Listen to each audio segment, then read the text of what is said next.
Hello, everybody. Welcome to Shining Lights. My name is Ben Barber. I am your host. This is the show where we spotlight people and organizations who are doing amazing things in their community. Let's get right into it. Today, I am very excited to have as a guest a good friend of mine, the founder and creator of RI Elder Info, Deb Burton. Hi, Deb. Hi, Ben. Thank you for having me. Thank you for being on. I'm very excited for you to be my first guest on this show. Um, we love spotlighting organizations and people who are doing great work, whether that be nonprofits, mostly nonprofits, but really anybody that's a shining light in their community, a beacon of hope to others. And there's nobody that I know that better exemplifies that than you. So Oh, thank you so much for being my first guest. Tell us a little bit about yourself and what you do. yeah. So I am Deb Burton, the founder and creator of RI Elder Info and rielderinfo.com. My background is in gerontology, which is the biological, psychological, and social aspects of aging. What that really translates to is that I nerd out about all things aging.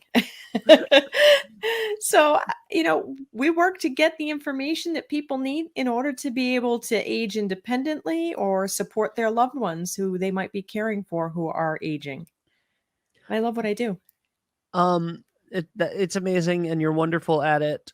How did you create RI Elder Info? What led you to creating RI Elder Info? So I saw a lot of times people had some really, for me, basic questions. So the difference between Medicare and Medicaid, and what do you mean Medicare doesn't cover long-term care, and who gets to make the decisions regarding mom or dad's health care. Some things that were really for me straightforward because I've always been in this field. But for families, and for the seniors themselves, they were really struggling and would get overwhelmed and full of anxiety. And I thought, I have this information and resources. Why not make a nonprofit? So I wrote out a check. I had rielderinfo.com created. Um, it is the most comprehensive resource for seniors, caregivers, and professionals in Rhode Island. And it can be translated into almost every language spoken in the state because I feel like, regardless of what language you speak, information is power and nobody should struggle from a lack of it. So it's really important to me that the information be available to all of my fellow Rhode Islanders. Um, just about getting people connected with what's out there. Absolutely. What is the biggest issue right now? And I know that there are so many of them. What is one of the issues, or several? Take as long as you want. Of the issues that are affecting seniors and caregivers right now in Rhode Island and in the country, in a broader sense, that you think needs to be addressed immediately. Wow, how long have you got? I Two think one of minutes. the biggest things is the fallout from COVID and what that has looked like for our healthcare staffing. So before COVID even happened, we had a healthcare worker shortage, and COVID has made that worse. A lot of folks have left the field. So the trickle down with that is that now families are trying to figure out, how do I balance caring for my loved one, with going to work, with getting the kids to soccer practice, and who's answering these questions, and how much can I Google, and is Google accurate, and who's trying to sell me stuff. So it's really the stress of what COVID has left behind in trying to navigate the healthcare system when there's not enough people to do the job. How do we really wrap ourselves around the resources in our community? And if we are not in need of those resources in our community, then how do we give our time and our ability to help wrap our own arms around the people in our community who need our help? And that's something that's important going forward for all of us, regardless of our age. Absolutely. What is the most rewarding thing for you from doing this work and the work that you've been doing for such a long time? It's funny. I'll answer that question in a slightly different. Somebody asked me, how do you measure the impact of what you're doing. And I said, the way I measure it is the sigh. So when somebody calls me or emails me or texts me, but usually call, and they're like, "Oh my god, my mom fell and I don't know if she needs surgery and I don't know if she can go home and I don't know whether or not we can get the house modified and how can we pay for the house to get modified and what can I do?" And they're really vibrating like really high. And I listen to them and then I have a conversation with them, and towards the end of the conversation, I can hear it. It's that that sigh of, "Okay, I got this. I can do this. I've got accurate information. I can make informed decisions. I can move forward and know with peace of mind that I'm going in the right direction." And so when I hear that sigh, that's what is most rewarding to me, because I know that someone has been comforted by the information that they've received, that there is an older person or someone in need who is going to get the appropriate care in the appropriate setting, paid for in the most appropriate way. And that's not something that I can affix a dollar sign to. Yeah.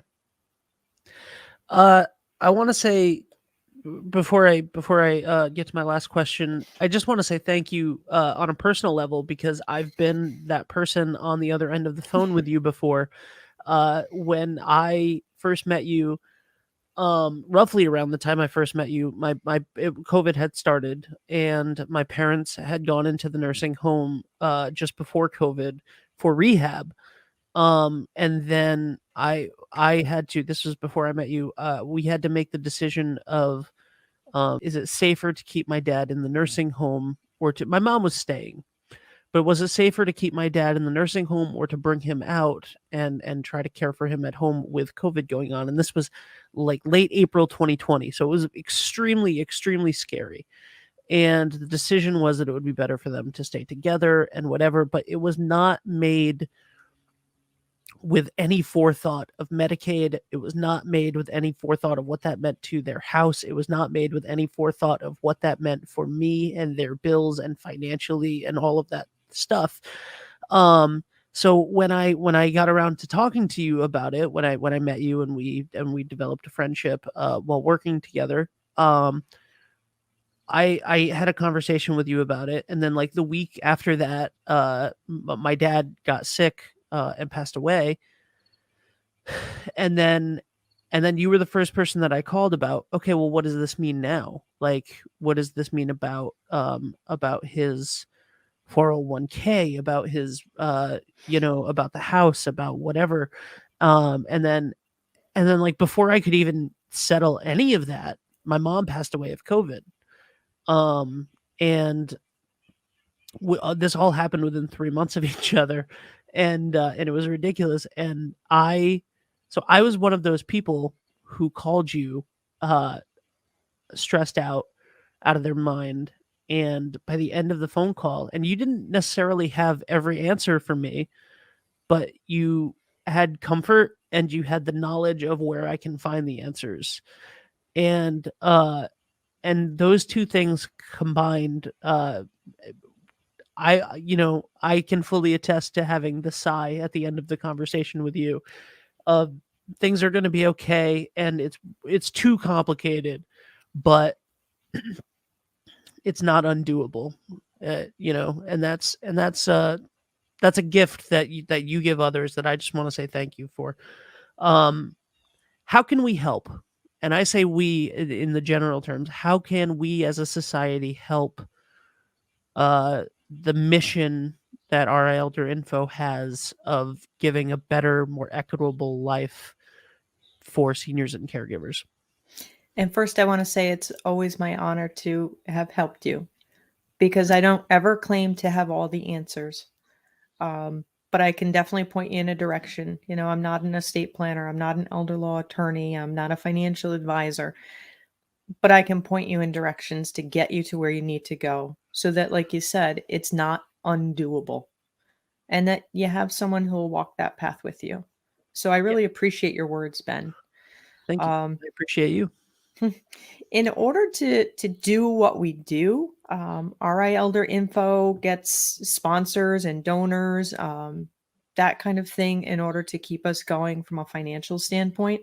From a human standpoint, I would say, reach out to people and let them know that RI Elder Info and rielderinfo.com is here and stands ready to help you in your time of crisis. And, ideally, in a perfect world, before the time of crisis, tell it your neighbors, tell your friends, tell your coworkers that there is trusted resources available, and you can find them on rielderinfo.com. And if you think that your situation is, really unique and you really need that one-on-one conversation, give me a call. It's easy. 401-585-0509. If you prefer, you can text me, same number, or email me at deb@rielderinfo.com. But, from a human standpoint, we're all in this together. We got to row the boat in the same direction. We got to help each other out. That's what we're here on this planet for. So Absolutely. spread the word. One of my favorite things, and I'll end on this, one of my favorite things about your organization and you personally is that while you are a nonprofit that does its own stuff, your one of your main functions is shining a light on all of the other nonprofits that are doing specific things for this community, for the aging community, for caregivers, for veterans, and you use your voice and your platform so profoundly to spread that word. Friday Friends is a show every Friday morning at 9 a.m. on RI Elder Info's Facebook and YouTube that you and I do together.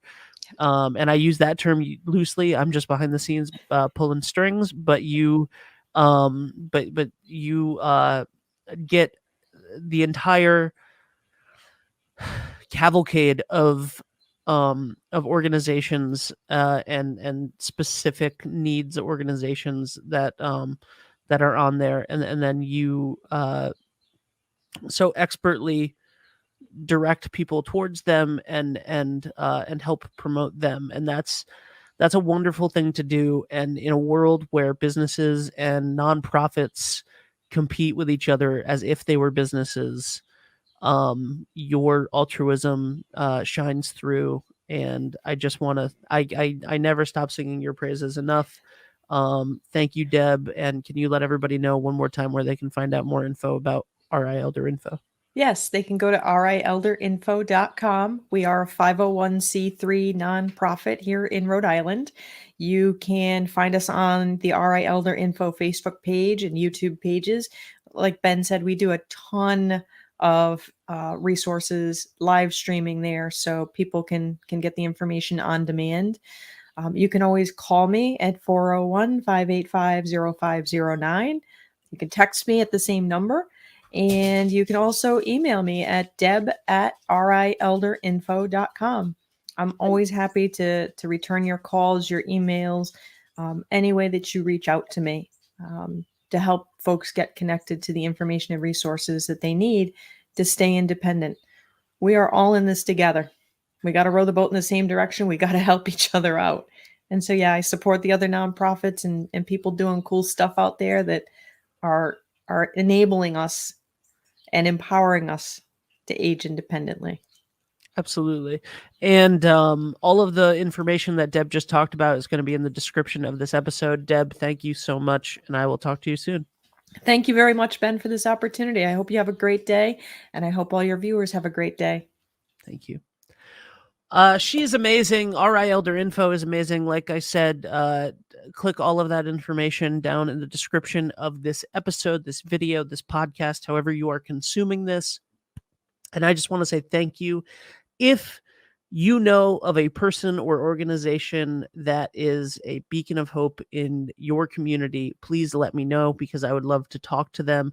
You can email me, ben@321.media. The link also in the description, and let me know, because we would love to shine a light on everyone who's making a difference in our community, in your community, and in the world. Have a good day.